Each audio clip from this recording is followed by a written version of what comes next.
Después de las elecciones presidenciales en Venezuela, los ojos de los actores políticos dentro y fuera del país se posan en dos frentes. Por un lado, sobre el trabajo de la oposición venezolana, una oposición liderada por María Corina Machado, quien desde la clandestinidad parece estar creando una red de apoyo con miras al 10 de enero. Por otro lado, la realidad de un Nicolás Maduro que, como discutimos en el episodio anterior, aprovecho la oportunidad para invitarlos a que lo escuchen si no lo han hecho, que busca perpetuarse en el poder, controlando las Fuerzas Armadas y los demás poderes del Estado con persecución, represión, violación de derechos humanos y negando la victoria de Edmundo González Urrutia.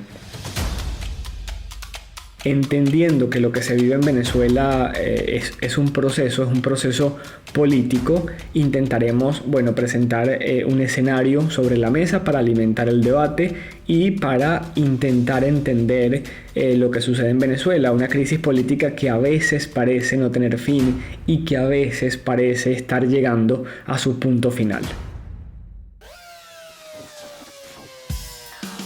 Desde Buenos Aires, Argentina, te saluda Jesús Eduardo Acosta y ya sabes, si te gusta la política, la comunicación y las redes, este espacio es para ti. Comparte nuestro podcast con tu familia, tus amigos, tus compañeros de estudio, de trabajo y ayúdanos a que nuestra comunidad siga creciendo.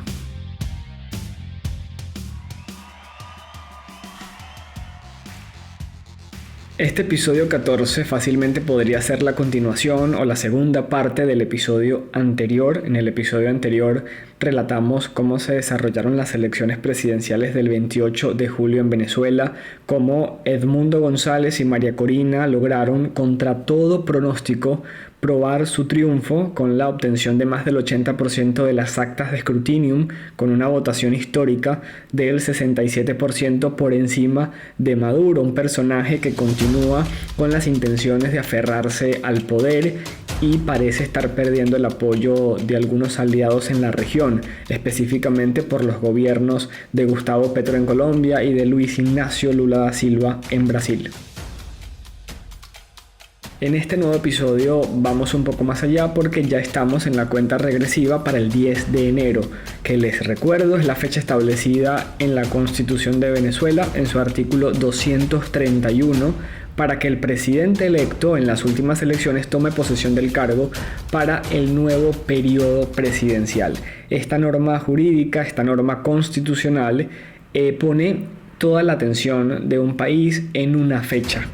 Pero a veces se nos olvida que esta crisis es un proceso político, uno muy complejo, un proceso político muy desigual, un conflicto que arrastra años de lucha y que como proceso y más en política requiere templanza, requiere que los involucrados entiendan que en este caso la lucha por la libertad de Venezuela no se reduce a una fecha.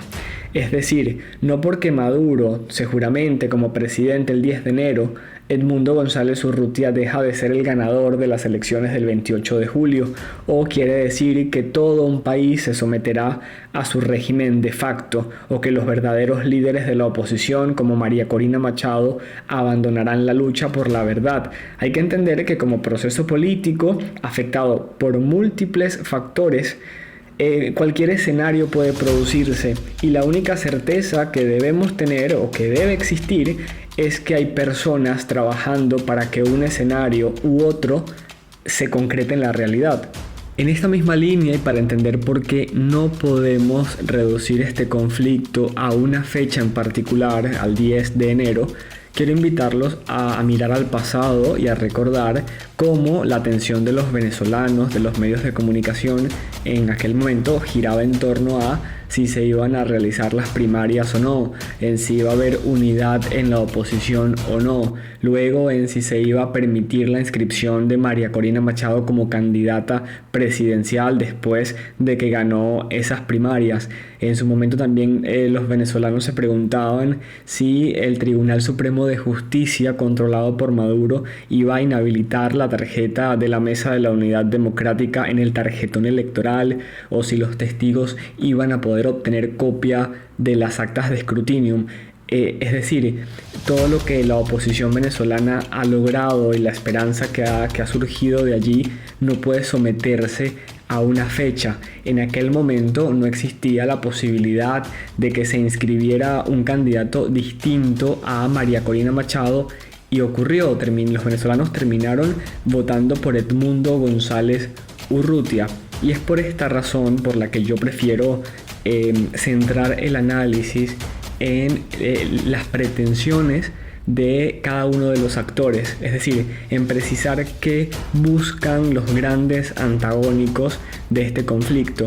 Por un lado, Nicolás Maduro, quien está sostenido en el poder por la cúpula militar, buscará perpetuarse en él, buscará sostenerse en el poder como lo ha hecho hasta ahora. Su objetivo es claro y es evitar a toda costa la acción de cualquier movimiento de protesta civil en su contra. Para ello ejecutó y quizás continúe ejecutando una persecución atroz, como lo hizo incluso contra venezolanos menores de edad. Y luego, bueno, que llegue el 10 de enero para él mismo decorarse con la banda presidencial y juramentarse como presidente. Por otro lado, cuando revisamos o analizamos las pretensiones o los objetivos de Edmundo González como la otra cara de la moneda, él se vio, recuerden, obligado a exiliarse en España. Él buscará regresar a Venezuela el 10 de enero para también juramentarse como presidente. Él no ha dado detalles de cómo lo hará. Él dice que tiene un plan, que no lo puede revelar, pero detrás de él hay todo un equipo encabezado por María Corina Machado que busca que los países del mundo no reconozcan a Maduro como presidente de Venezuela y sí a Edmundo González. En el episodio anterior se me ocurrió introducir una frase que repito en este episodio, y es que así como en la vida nada es definitivo, en la política tampoco. Y sea cual sea el escenario o los escenarios que en paralelo se desarrollen, no hay un análisis político que pueda vaticinar lo que ocurrirá con el poder en Venezuela. Podemos pasar horas intentando armar una proyección definitiva o una predicción, pero no se puede. Para mí, un buen análisis político no es ese que predice el futuro o de un conflicto o de un país. Si lo hace y acierta, buenísimo por ese analista que al final siento que solo tuvo suerte, porque no solo se trata de coherencia. En este caso la coherencia dice que Maduro no debería tomar posesión del cargo como presidente porque él no ganó las elecciones. O la coherencia también puede decirnos que Edmundo no podrá tomar posesión del cargo porque en Venezuela existe una dictadura que continúa aplastando y violando el Estado de Derecho. Para mí, un buen análisis político no predice el futuro, repito. Para mí un buen análisis político pone sobre la mesa opciones, interrogantes, escenarios que se dan a partir del desarrollo de acontecimientos. Te pone a pensar en escenarios que no estaban planteados o que carecían de fuerza.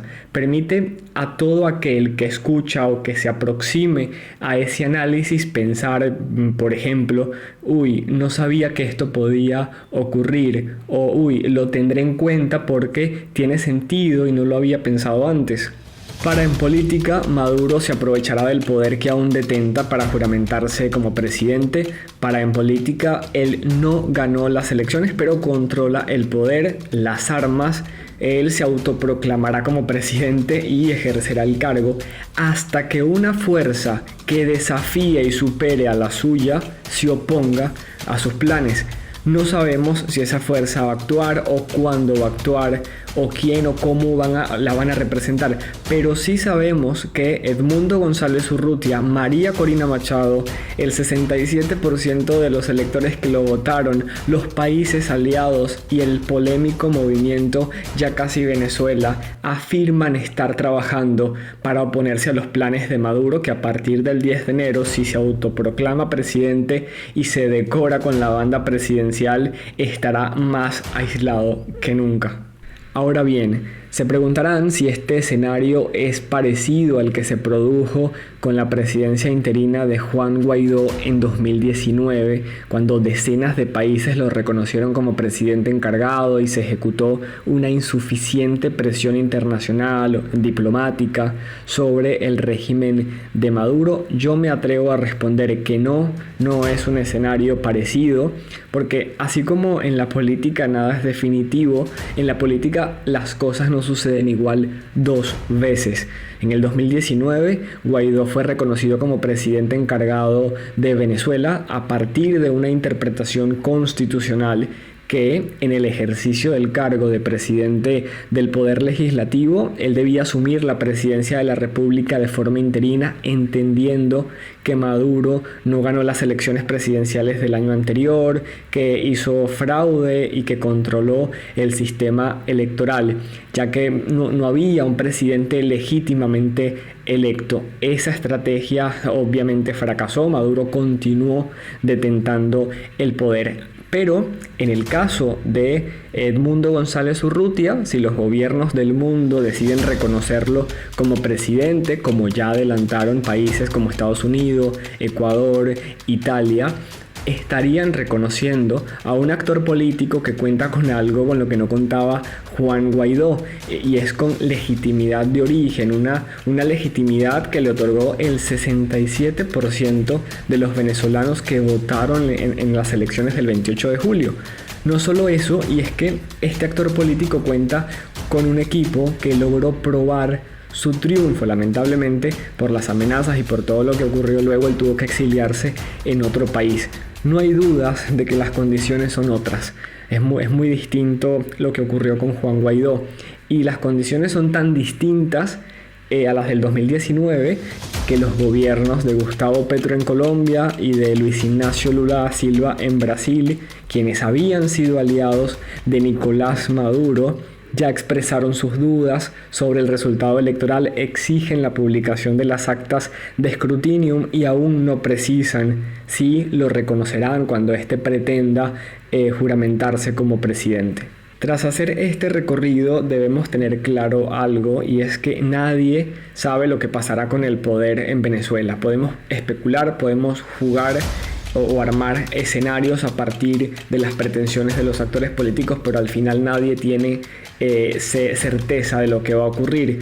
Pero, repito, en política, Maduro intentará perpetuarse en el poder juramentándose el 10 de enero rodeado de su cúpula servil, y ejercerá el poder hasta que ya no pueda hacerlo, y no podrá hacerlo cuando exista una amenaza real que lo obligue a retroceder. Acá la pregunta más importante y que debemos tener en cuenta, y que solo podrá responder el tiempo, es si el trabajo de la oposición dentro y fuera del país logrará la construcción de esa fuerza que, actuando de una u otra forma en Venezuela, rompa con esa estructura de poder que secuestró las armas en Venezuela para perseguir, robar y matar. María Corina Machado ha enviado dos mensajes claros a los venezolanos de cara al 10 de enero, dos mensajes difundidos en redes sociales.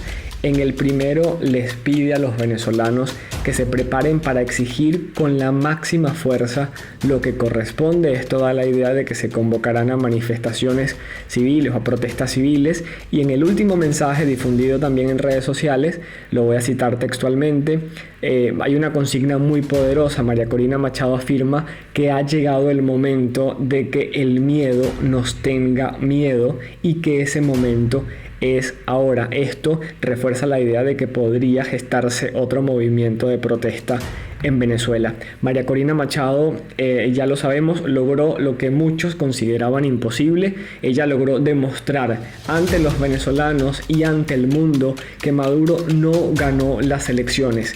Este hecho no solo la consolida como una líder, sino también que la posiciona como una líder idónea para enfrentar a esta cúpula que continúa en el poder. Este logro marca un antes y un después en este conflicto, en este proceso político, y en esta nueva etapa del proceso hizo que surgiera de nuevo la esperanza y ven a María Corina. Yo siento que los venezolanos ven a María Corina con la esperanza de que sorprenda nuevamente, esta vez con la ejecución de un plan que se convierta en esa fuerza real, decisiva y necesaria para impedir que Maduro se perpetúe en el poder. Gracias por acompañarnos hasta el final de este episodio. Queremos agradecerles porque estamos contentos de que nuestra comunidad continúa creciendo. Así nos lo demostraron en el episodio anterior. No olviden seguirnos en nuestras redes sociales. Estamos como @enpolitica en Instagram, en TikTok. Así que nada, gracias y hasta la próxima.